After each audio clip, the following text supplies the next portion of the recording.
First of all, I have to say that I love my new readers, and I'm really happy to have a possibility to be read abroad in many languages.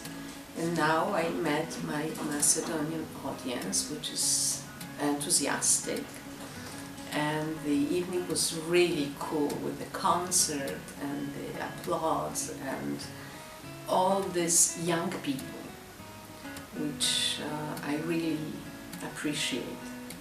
So more readers, which is always fun, and I think I wrote as many books, as many readers I have. So 2 titles in Macedonian, it's a huge success, and I'm really happy about it. Well, as I said, I love to meet new people because we can share our thoughts, and especially in the countries I've never been before, like this country. You know, I know what will happen in Paris or New York because I've been there many times. And here the impressions, the readers are fresher, they ask more questions, and it's much more interesting, I would say, for me as a writer.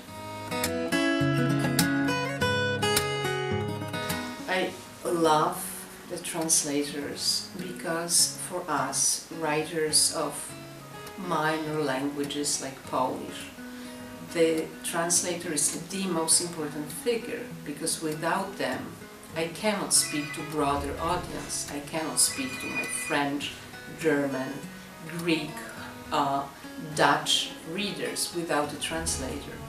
So I cherish them. I think they're doing a great job. This is a very hard work.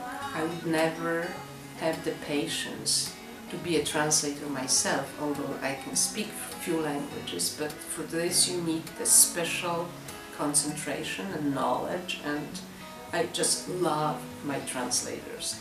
Here I couldn't help because I don't know Macedonian, but for example, I worked a lot with my French and American translators because I could, you know, check some facts and see if I like the rhythm of the language, etc. Here I just trust Milica, my translator, and I'm happy that she did this work, which is a huge, huge amount of work. Well, it's a very broad question. You know, I still believe in literature. I still believe that our words are important in this crazy world of internet and Facebook and all social media. We're bombed with information and we don't have time to stop and think. So books, especially good books, literary good, give us time to think about our fate, to really think. This is really important, to sit down for an hour or two without any distractions from the world and really have a reflection about what is going on in the world and in our small world. So I believe in books, and I think I'm writing about very important for me subjects like identity. What does it mean for an European? Who are you?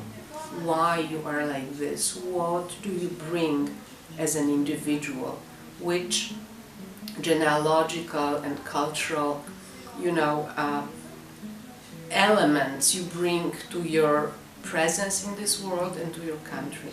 So identity, the past, memory, those are subjects that I'm writing about, and I think they're really important.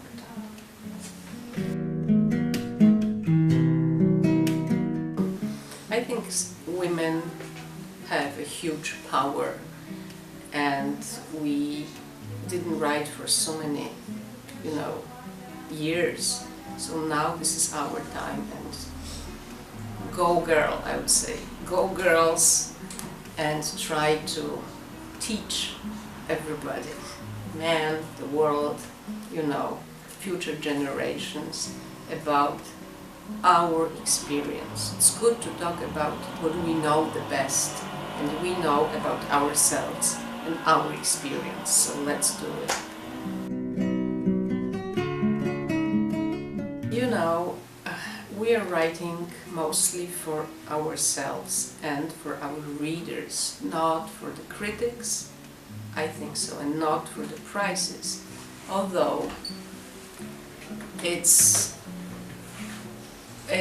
always great to see that our work is important for someone else, not only us. So the prize, it's like a sign.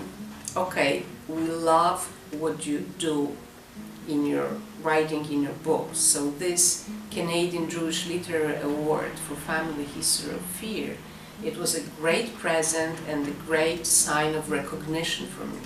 So I was really happy to go there just for this ceremony and be part of the prize.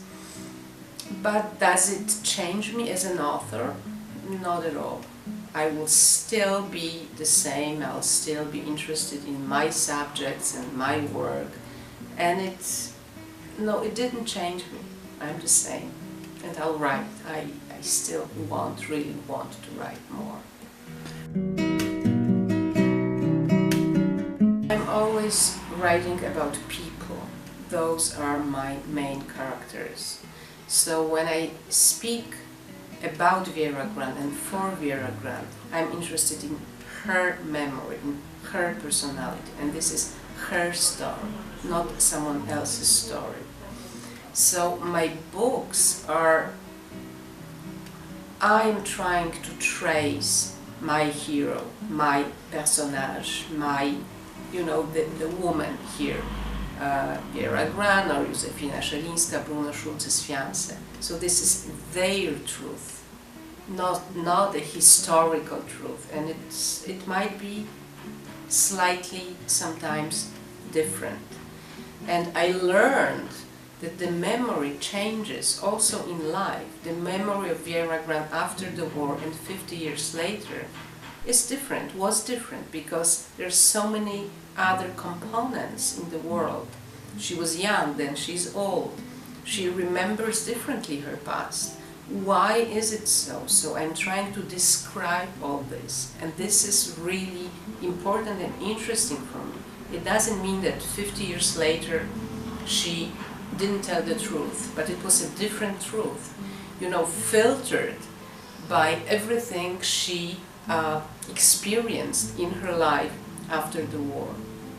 So memory changes. Memory is a floating, you know, like organism.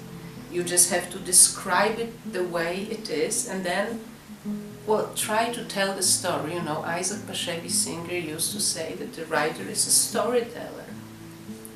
And that's what it is. I'm telling people's stories. Vjera Gran, Józefina Żelińska, the beginning Isaac Bashevis Singer, and also my own story about my Polish, Jewish, you know, identity and connection.